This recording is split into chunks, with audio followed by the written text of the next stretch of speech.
जय हिंद साथियों, आप सभी का स्वागत है आज की इस क्लास में। आज हम शुरुआत करने जा रहे हैं दोस्तों कक्षा 11 राजनीतिक विज्ञान का अध्याय 3।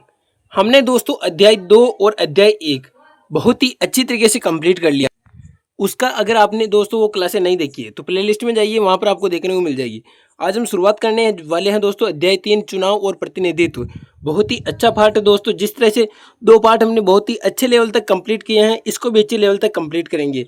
तो अच्छी से ध्यान से देखिए दोस्तों। आज हम बात करेंगे कि चुनाव से क्या अभिप्राय है, चुनाव का अर्थ क्या है, और दोस्तों प्रत्यक्ष और अप्रत्यक्ष चुनाव क्या है। ये बाद की बात है दोस्तों, बाद में बात करेंगे प्रत्यक्ष और अप्रत्यक्ष। सबसे पहले हम चुनाव के बारे में समझेंगे।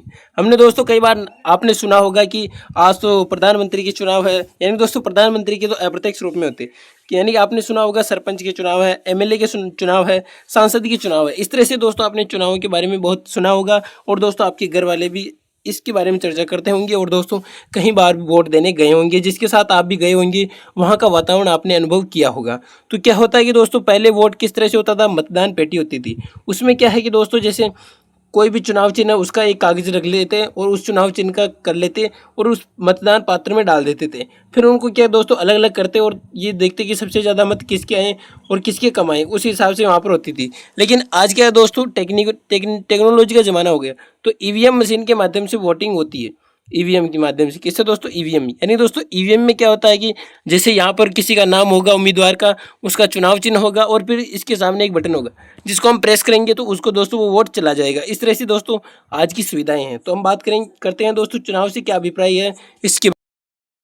देखिए दोस्तों, यहाँ पर दोस्तों आपको बताऊंगी कि जैसे ये हमारा दोस्तों एक मतदान होता है, तो ये दोस्तों बहुत ही इंपॉर्टेंट होता है। एक चीज़ यानी दोस्तों एक मतदान अमूल्य होता है, क्योंकि बहुत सारी ऐसी सरकारें होती है जो एक मत से हार जाती है और बहुत सारी ऐसी सरकारें होती है जो एक मत से जीत जाती है। तो देखते हैं किस तरह से चुनावों के बारे में, चुनाव की क्या क्या प्रक्रिया होती है, जिससे दोस्तों अगर आपका भी नाम आता है चुनाव चिन्ह में, तो किस तरह से वहाँ का वातावरण, किस तरह से आप चुनाव कर सकते हैं, चुनाव के बारे में अच्छी तरीके से पूरी जानकारी लेते हैं।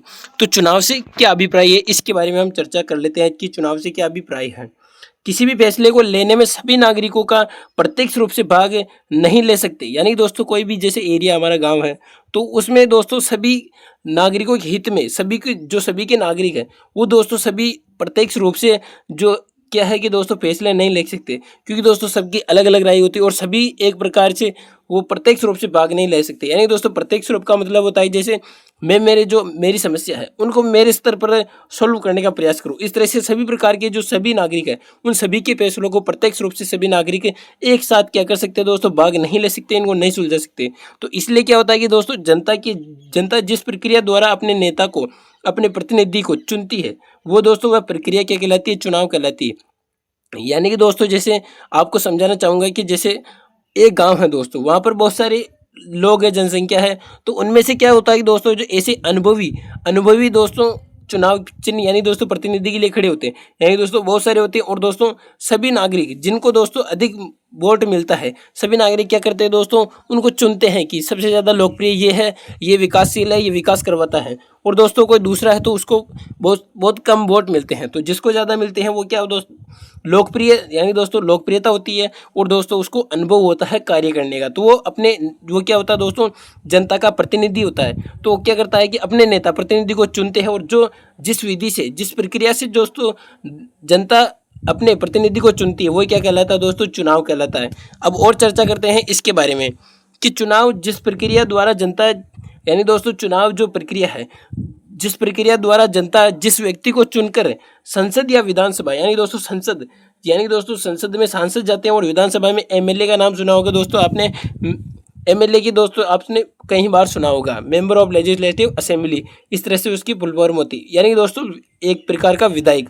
तो विधानसभा में भेजती है उस व्यक्ति को दोस्तों जनता का प्रतिनिधि कहते हैं। यानी दोस्तों प्रतिनिधि किसे कहते हैं, प्रतिनिधि क्या होता है दोस्तों उसके बारे में समझिए। जैसे दोस्तों कोई यानी दोस्तों जनता के लिए कोई खड़ा हो रहा है, और वो जनता उस व्यक्ति को जिताकर, यानी दोस्तों उनको चुनकर संसद या विधानसभा में भेज देती है। तो वो क्या दोस्तों उन व्यक्तियों की आवाज़ उठाता है संसद विधानसभा में, सभी जो चुनकर आते हैं वहाँ पर। यानी दोस्तों जैसे राजस्थान में विधानसभा की सीटें हैं, तो 200 विधानसभा 200 एमएलए दोस्तों चुनकर विधानसभा में जाते हैं, तो उन सभी के समक्ष हमारी आवाज़ उठाते हैं, तो वो क्या कहलाते हैं दोस्तों, प्रतिनिधि। अब देखिए दोस्तों क्या होता है, ये नेता जो जनता द्वारा चुनकर संसद में जाते हैं या फिर दोस्तों विधानसभा में जाते हैं, ये जनता का प्रतिनिधित्व करते हैं, यानी दोस्तों जनता की समस्याओं को उजागर वहाँ करते हैं और जनता के कल्याण के लिए, यानी दोस्तों जनता के हित के लिए, कल्याण के लिए नीतियों का निर्माण करते हैं। यानी दोस्तों जो नए नए कानून जिस प्रकार के जो कल्याण हेतु हित करो, यानी दोस्तों जो जनता के लिए आप हेल्पफुल हो, सहायक हो, ऐसी नीतियों का निर्माण करते हैं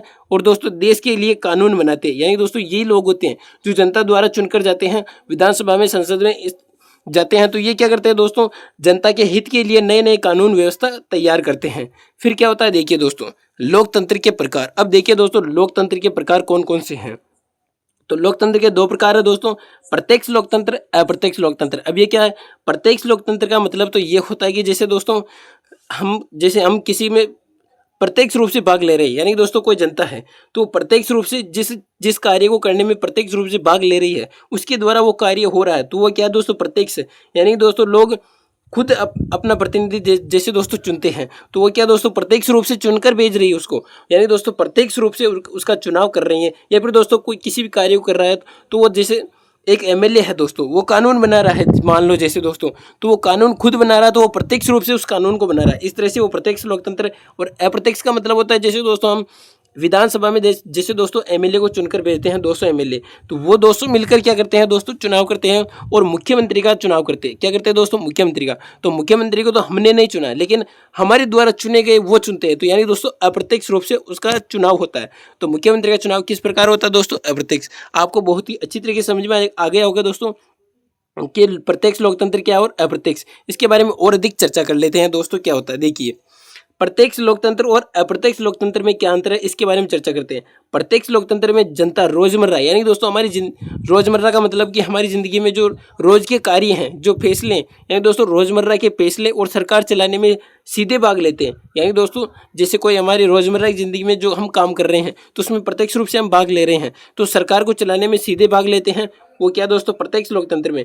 प्राचीन यूनान में, यानी दोस्तों प्राचीन यूनान की स्थानीय सभा सरकारें, खास तौर से दोस्तों ग्राम सभाएं प्रत्यक्ष प्रजातंत्र के निकटतम उदाहरण, यानी दोस्तों ग्राम सभाएं ये क्या प्रत्यक्ष रूप से निकटतम है दोस्तों प्रजातंत्र के। लेकिन जब लाखों करोड़ों लोग हो जाते हैं दोस्तों, लाखों करोड़ों लोगों का फैसला लेना हो, तो प्रत्यक्ष लोकतंत्र को व्यवहार में भी लाया जा सकता है। यानी दोस्तों उसको भी हम ला सकते हैं कि प्रतिनिधि चुन के उनके द्वारा दोस्तों प्रत्यक्ष रूप से जो दोस्तों कार्यवाही है वो करवा सकते हैं। इसलिए जनता के शासन का अर्थ है कि दोस्तों सामान्यतः जनता के प्रतिनिधियों द्वारा चलाने वाले शासन से है। यानी दोस्तों प्रतिनिधि हैं वही दोस्तों प्रत्यक्ष रूप से कार्य करते हैं और दोस्तों इसी के यह है दोस्तों। अब देखिए दोस्तों क्या है चुनाव आयोग। अब ये चुनाव आयोग क्या है, इसके बारे में चर्चा करते हैं। इलेक्शन कमीशन ऑफ इंडिया, यानी दोस्तों चुनाव आयोग का मतलब ये है कि जैसे किसी प्रकार का विभाग है, तो ये दोस्तों चुनाव विभाग है। यानी दोस्तों चुनाव क्या है, चुनाव विभाग।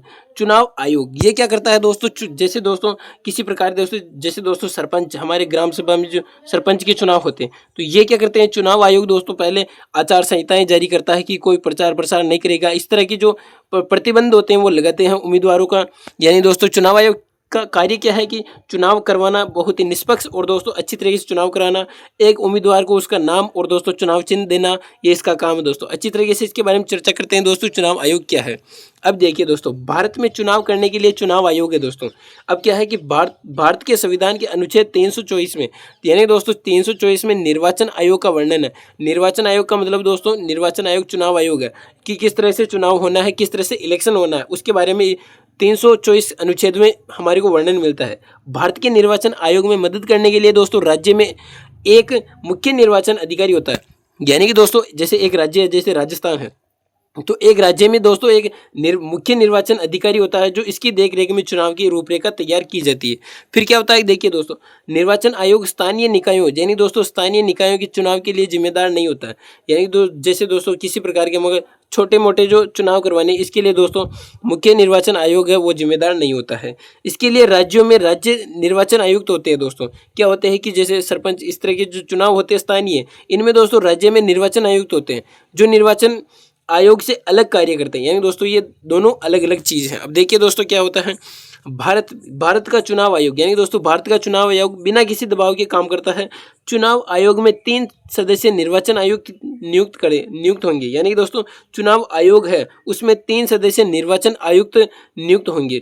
इस मुख्य निर्वाचन यानी दोस्तों इस मुख्य निर्वाचन आयुक्त 2 निर्वाचन आयुक्त होते हैं। यानी कि मुख्य निर्वाचन आयुक्त एक होता है दोस्तों और 2 निर्वाचन होते हैं। यानी दोस्तों इस तरह से 3 सदस्य होते हैं। फिर क्या दोस्तों आयुक्त होते हैं। तो पहले हमारे भारत के पहले चुनाव आयुक्त कौन थे दोस्तों? सुकुमार सेन। कई बार इनके बारे में क्वेश्चन आ चुका है, अच्छी तरीके से याद रखना है इनको। फिर देखिए दोस्तों क्या होता है कि चुनाव के कार्य, चुनाव आयोग के क्या क्या कार्य है इसके बारे में अच्छी तरह से चर्चा करते हैं। तो चुनाव आयोग के बारे में मैंने बताया कि मतदाता सूची तैयार करते हैं कि किन किन का नाम मतदाता सूची में तैयार करना है, ऐड करना है, किन किन को हटाना है, जिसकी मृत्यु हो गई है उनको हटाना है, और किन किन के दोस्तों करेक्शन करवाने, नाम चेंज, इस तरह से कोई समस्याएं होती है तो वो मतदाता सूची तैयार करते हैं। फिर दोस्तों चुनाव का संचालन करते हैं कि किस तरह से, जैसे इसमें चुनाव करवाना है इस गांव में, तो वहाँ की जो सारी गतिविधियां उनका संचालन किस तरह से सुव्यवस्थित करते हैं, वातावरण चेक करते हैं दोस्तों, और अच्छी तरीके से वहाँ पर सुविधाएं उपलब्ध करवाते हैं ताकि दोस्तों चुनाव निष्पक्ष रूप से अच्छी तरीके से हो। फिर क्या होता है तो स्वतंत्र और निष्पक्ष चुनाव करवाना, यानी दोस्तों किसी पर दबाव नहीं होता है कि तू जाके बस इस पार्टी को वोट देगा, इसको नहीं देगा, इस प्रकार से कोई दबाव नहीं होता। स्वतंत्र निष्पक्ष चुनाव कराना इसकी जिम्मेदारी होती है। आचार संहिता जारी करता है कि आप इस तरह से, आचार संहिता जारी हो गई, प्रचार प्रसार आप रोक सकते हो, अब आप प्रचार प्रसार नहीं करोगे वरना आपके साथ कानूनी कार्रवाई की जा सकती है। फिर क्या दोस्तों राजनीतिक पार्टियां हैं, जैसे दोस्तों बीजेपी, मान लो आप बीजेपी और कांग्रेस, यानी दोस्तों बीजेपी और कांग्रेस हमारे भारत की 2 सबसे बड़ी पार्टियां हैं। तो क्या है कि राजस्थान जो राजनीतिक पार्टियां इनके चुनाव चिन्ह जारी करना किसका काम दोस्तों? चुनाव आयोग का। जैसे बीजेपी का दोस्तों कमल का फूल है, उसी तरह कांग्रेस का हाथ है। तो ये दोस्तों चिन्ह है, इनको कौन नियुक्त करता है, कौन इनको देता है दोस्तों, जारी करता है? वो चुनाव आयोग करता है। ये दोस्तों चुनाव आयोग के कार्य हैं, इनको दोस्तों बहुत ही इंपॉर्टेंट लगाने ना, कई बार दोस्तों आपको अच्छी तरीके से क्वेश्चन देखने को मिलेगा और आपको ये लिखना पड़ेगा सारी जानकारी। और दोस्तों पार्टियां हैं उनका पंजीकरण भी यही करवाता है, कौन दोस्तों? चुनाव आयोग। चुनाव के दौरान उम्मीदवारों द्वारा खर्चे की, यानी दोस्तों खर्चा की जाने वाली राशि, ये भी दोस्तों कौन तय करता है? चुनाव आयोग। कि आप दोस्तों चुनाव में जो खर्चा करोगे उम्मीदवार के लिए, उसमें दोस्तों आप ये राशि तय करते हैं। उस सीमा, जैसे दोस्तों राशि 2000 मान लो, तो 2000 से अधिक आप खर्चा नहीं कर सकते वरना आपके साथ कानूनी कार्रवाई की जा सकती है। इस तरह से दोस्तों चुनाव आयोग के कार्य होते हैं। तो बहुत ही अच्छी तरीके से दोस्तों हमने कक्षा 11 के दोस्तों अध्याय 3 के बारे में, चुनाव और प्रतिनिधि की बहुत ही अच्छी तरीके से चर्चा की। शॉर्ट नोट्स के माध्यम से पार्ट 1 हमारा आज हुआ दोस्तों कंप्लीट। अच्छी तरीके से और पार्ट लेकर आएंगे और अच्छी तरीके से आपकी तैयारी और 95% तक आपकी तैयारी को बनाकर रखेंगे, ऐसा वादा है। और आप हमारा साथ देना, हम आपको बहुत ही अच्छे लेवल तक तैयारी करवाएंगे। तो तब तक के लिए आप मस्त रहिए, स्वस्थ रहिए, पढ़ते रहिए। धन्यवाद।